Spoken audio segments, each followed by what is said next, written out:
السلام علیکم پیارے بچوں، آج ہم ہندوستان میں یورپی اقوام کی آمد کے بارے میں معلومات حاصل کریں گے۔ یہ جماعت دہم کا پہلا لیسن ہے۔ میں Samina Farzana, government junior college Sedam, ضلع گلبرگہ۔ پیارے بچوں، کیا وجوہات تھے جس کی وجہ سے یورپی اقوام ہندوستان آنا چاہتے تھے؟ تو وجوہات یہ ہیں۔ نمبر 1، یورپی ممالک میں ہندوستانی گرم مسالوں کی کافی مانگ تھی۔ نمبر 2، ہندوستان سے اٹلی کے تاجر بے انتہا منافع کما رہے تھے۔ یہی منافع یورپ کے باقی قوم بھی حاصل کرنا چاہتے تھے۔ 1453 میں عثمانی ترکوں نے قسطنطنیہ کو فتح کر لیا، جس کی وجہ سے یورپ اور ایشیا کے درمیان کا جو تجارتی راستہ تھا وہ بند ہو گیا۔ نمبر 4، اسپین اور پرتگال کے ملاحوں کا جدید راستے کی کھوج کرنا، یہ بھی ایک اہم وجہ ثابت ہوئی۔ اس کے علاوہ سائنسی آلات جیسے قطب نما، اسٹرلاب اور بارود کی دریافت نے یورپی اقوام میں یہ جذبہ پیدا کیا کہ وہ نئے بحری راستے تلاش کر سکیں۔ شہزادہ ہنری جو پرتگال کا تھا، اس نے بحری سفر کرنے والوں کی کافی ہمت افزائی کی۔ ان وجوہات کی بنا پر ہندوستان کا جدید راستہ دریافت کرنے میں آسانیاں حاصل ہوئیں۔ ہندوستان کا جدید بحری راستہ نقشے میں آپ دیکھ رہے ہیں، پرتگال سے کس طرح واسکو ڈی گاما نے ہندوستان کا راستہ دریافت کیا۔ 1498 میں پرتگالی Mallah Vasco D Gama Lisbon سے نکلا۔ افریقہ کا چکر لگاتے ہوئے ہندوستان کی کالیکٹ بندرگاہ کے قریب کاپڑ پر پہنچا۔ واسکو ڈی گاما کا دریافت کیا ہوا بحری راستہ کئی سالوں تک ہندوستان اور یورپ کے درمیان تجارتی راستہ بنا رہا۔ پہلی قوم جو ہندوستان آئی وہ پرتگالی تھی۔ بحری راستوں سے تجارت کے لیے پرتگالی وہ پہلی قوم تھی جو ہندوستان آئی تھی۔ فرانسسکو المیڈا پہلا فرانسیسی گورنر ہندوستان میں بنا تھا۔ زمین پر توسیع کے بجائے اس نے بحری طاقت اور بحری فوج کو مضبوط کرنے کے لیے ایک پالیسی جاری کی جسے ہم نیلی آبی پالیسی کے نام سے جانتے ہیں۔ یوں تو فرانسسکو المیڈا پہلا گورنر تھا، مگر اصل بانی پرتگالیوں کا مانا جاتا ہے۔ جس نے ہندوستان میں حکومت قائم کی وہ الفانسو ڈی البوقرق تھا۔ الفانسو ڈی البوقرق نے 1510 میں بیجاپور کے سلطان سے گوا فتح کیا۔ دوسری قوم جو ہندوستان آئی وہ ڈچ قوم تھی۔ ڈچ ہائی لینڈ سے تعلق رکھتے تھے۔ 1602 میں یونائیٹڈ ایسٹ انڈیا کمپنی قائم کر کے ہندوستان، جاوا، سماترا، انڈونیشیا سے تجارت انہوں نے شروع کی۔ ہندوستان میں سورت، بروچ، کیمبے، کوچی، ناگپٹنم، مچھلی پٹنم، چنسور میں اپنی تجارتی کوٹھیاں انہوں نے قائم کی۔ آپ نقشے میں تجارتی کوٹھیاں دیکھ رہے ہیں۔ جب ہندوستان کو انگریز اور فرانسیسیوں کی آمد ہوئی تو ان کے مقابلے سے ڈر کر ڈچ مسالے پیدا کرنے والے دیگر جزائر کی طرف اپنی تجارت کو مرکوز کر لیا۔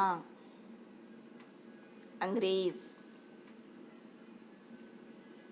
31 دسمبر 1619 میں برطانیہ کی ملکہ الزبتھ نے انگریزی ایسٹ انڈیا کمپنی کو 15 سالوں کے لیے مشرقی ممالک سے تجارت کرنے کی منظوری دے دی۔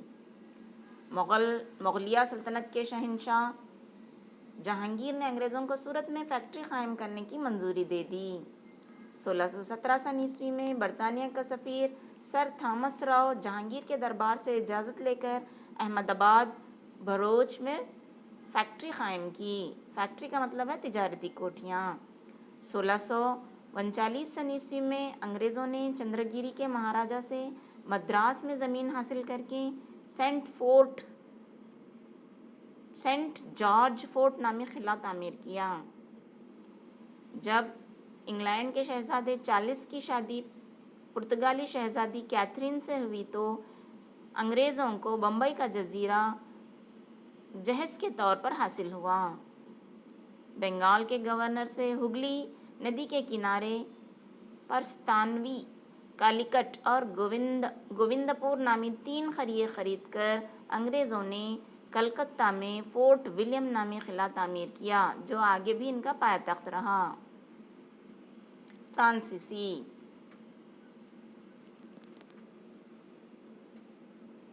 1664 میں فرانسیسی ایسٹ انڈیا کمپنی کا قیام ہوا۔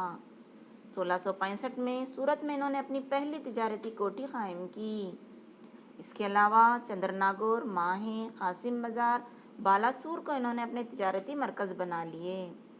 1774 میں ایک مسلم آفیسر سے کونڈا نامی گاؤں کو حاصل کر کے اس کا نام پانڈیچری رکھا اور یہی ان کا دارالخلافہ رہا۔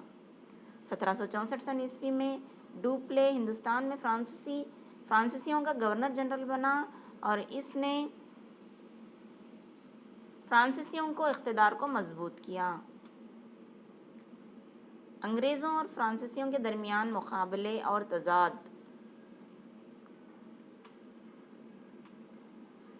اس کے نتیجے میں کرناٹک کی 3 جنگیں ہوئی تھیں۔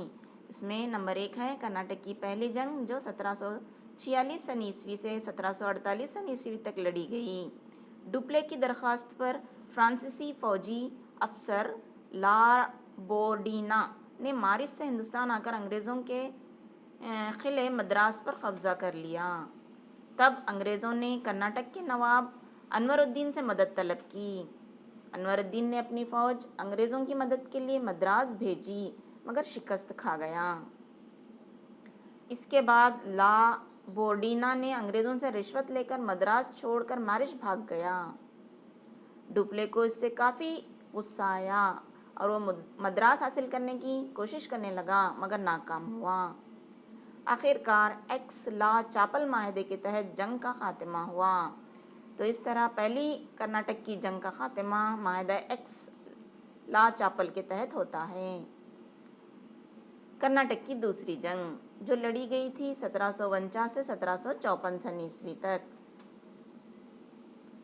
فرانسیسی نے آصف جاہ کے دوسرے فرزند سلابت خان کو حیدرآباد کا نظام بناتا ہے۔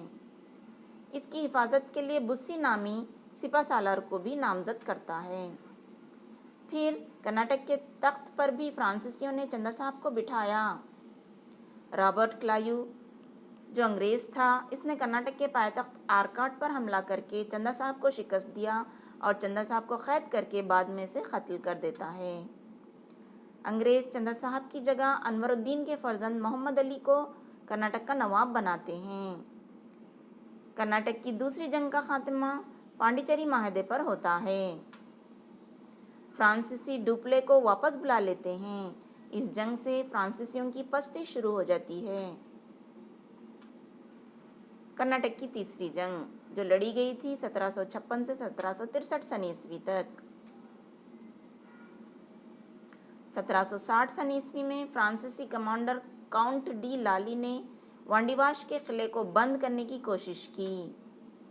انگریز آفیسر سر آئر کوٹ نے وانڈیواش پر قبضہ کر کے بسی کو قید کر لیا۔ بسی وہاں سے فرار ہو کر پانڈیچری میں نظر بند ہوتا ہے۔ آئر کوٹ پانڈیچری پر حملہ کرتا ہے اور 1761 میں کاؤنٹ ڈی لالی اپنے آپ کو بغیر کسی شرط کے انگریزوں کے حوالے کرتا ہے۔ 1763 میں ہیرلس معاہدے کے تحت فرانسیسیوں کو پانڈیچری واپس ملتا ہے مگر سیاسی طور پر فرانسیسی اپنا وقار کھو بیٹھتے ہیں۔ پیارے بچوں، ہندوستان میں انگریزوں کا اقتدار کس طرح شروع ہوا یہ ہم دیکھیں گے۔ جنوبی ہند میں مکمل اقتدار کے بعد 18ویں صدی کے آخر میں انگریز وسائل سے بھرپور بنگال کا رخ کرتے ہیں۔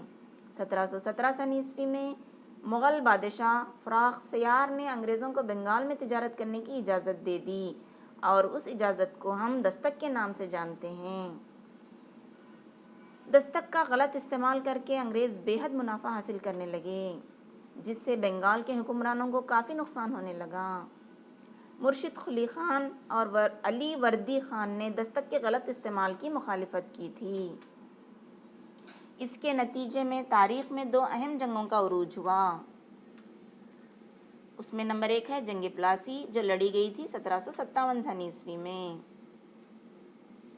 1756 میں علی وردی خان کی موت کے بعد اس کا پوتا سراج الدولہ بنگال کا نواب بنتا ہے۔ جنگ پلاسی کے اسباب کیا تھے؟ بچوں، دستک کا غلط استعمال بنگال کی ریاست کو بھاری نقصان پہنچا رہا تھا، جو ایک وجہ بنی تھی۔ دوسری وجہ، سراج الدولہ کی اجازت کے بغیر انگریزوں نے اپنے قلعے کو مضبوط کرنا شروع کیا تو سراج الدولہ کو غصہ آ گیا۔ تیسری وجہ، سراج الدولہ نے کلکتہ کے قلعے فورٹ ولیم پر حملہ کر کے 146 فوجیوں کو قید کر کے ایک چھوٹے سے کمرے میں بند کر دیتا ہے، جس کی وجہ سے 123 فوجی دم گھٹنے کی وجہ سے مر جاتے ہیں۔ یہ ایک بہت بڑی وجہ بنی تھی جنگ پلاسی کی۔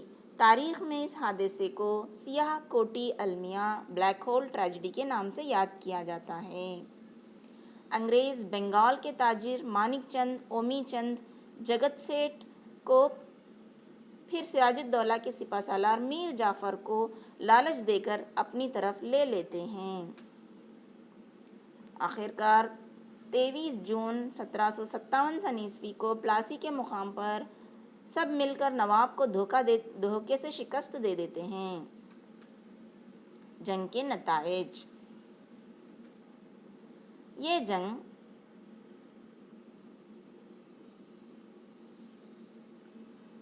ہندوستان میں موجودہ نفاق، غیر انتظامی حالات اور اس دور کے تاجروں کے خیالات کی عکاسی کرتی ہے۔ نمبر 2، میر جعفر کو بنگال کا نواب بنایا گیا تھا۔ کمپنی بنگال میں غیر مشروط تجارتی حقوق حاصل کرنے میں کامیاب ہو جاتی ہے۔ سراج الدولہ کے کلکتہ کے حملے کے ہرجانے کے طور پر میر جعفر نے کمپنی کو 70 لاکھ روپے ادا کیے تھے، جس کی وجہ سے بنگال کا خزانہ خالی ہو جاتا ہے اور میر جعفر انگریزوں کی کٹ پتلی بن جاتا ہے۔ جنگ بکسر 1764۔ میر جعفر کمپنی کے لالچی افسروں کا پیٹ بھرنے میں ناکام ہوا تو انگریزوں نے اس کو ہٹا کر اسی کے داماد میر قاسم کو بنگال کا نواب بناتے ہیں۔ میر قاسم ایک قابل حکمران تھا، وہ انگریزوں کی کٹ پتلی بننا نہیں چاہتا تھا۔ حالانکہ شروع میں اس نے انگریزوں کو 2 لاکھ پاؤنڈ اور چند علاقے بھی دیے تھے۔ وہ سمجھتا تھا کہ وہ ایک آزاد حکمران ہے، مگر دستک کا غلط استعمال کی تصدیق کر کے بنگال کی تجارت کو لگان سے معاف کروا لیا تھا، جس سے ہندوستانیوں کو بغیر ٹیکس کی تجارت کرنے اور انگریزی تجارت کو بے حد نقصان ہونے لگا تھا۔ نواب کی مخالفت کرنے کے لیے انگریزوں کو صرف اتنا ہی بہانہ چاہیے تھا۔ انگریز میر قاسم کو نکال کر دوبارہ میر جعفر کو بنگال کا نواب بناتے ہیں۔ میر قاسم نے مغل شہنشاہ شاہ عالم ثانی اور اودھ کے نواب شجاع الدولہ سے معاہدہ کر کے انگریزوں کے خلاف جنگ لڑتا ہے۔ اسی جنگ کو ہم جنگ بکسر کہتے ہیں۔ 1764 میں ان تینوں کا مقابلہ انگریز آفیسر ہیکٹر منرو سے بکسر کے مقام پر ہوتا ہے، جس میں متحدہ فوجیوں کو شکست ہو جاتی ہے۔ جنگ بکسر کے نتائج۔ ایسٹ انڈیا کمپنی بنگال کی دیوانی حقوق یعنی زمین کی محصولی کا حقوق شاہ عالم ثانی سے حاصل کر لیتی ہے۔ نمبر 2، سالانہ 26 لاکھ روپے لے کر شاہ عالم ثانی نے بنگال پر اپنے تمام حقوق کھو دیے تھے۔ نمبر 3، جنگ کے معاوضے کے طور پر اودھ کے نواب شجاع الدولہ نے کمپنی کو 50 لاکھ روپے بھی عطا کیے تھے۔ نمبر 4، میر جعفر کی موت ہو جانے سے اس کے بیٹے کو وظیفہ دے کر بنگال کا مکمل انتظام انگریزوں نے اپنے حوالے کر لیا تھا۔ نمبر 5، بکسر کی جنگ نے ثابت کر دیا کہ بنگال، بہار، اڑیسہ اور اودھ انگریزوں سے کوئی نہیں چھین سکتا ہے۔ آخرکار 1765 میں رابرٹ کلائیو نے بنگال میں 2 عملی حکومت جاری کی۔ اس کے مطابق انگریزی حکومت لگان وصول کرے گی اور نواب انتظامیہ، عدلیہ جیسے امور کی ذمہ داری نبھائے گا۔ اس طرح انگریز تقریباً حصے پر قابض ہو جاتے ہیں۔ یہ تھے یورپی اقوام کی آمد کے متعلق معلومات۔ پیارے بچوں، آج آپ نے یہ سبق سمجھ لیا ہوگا۔ اس طرح آج ہم اسے ختم کرتے ہیں۔ اللہ حافظ۔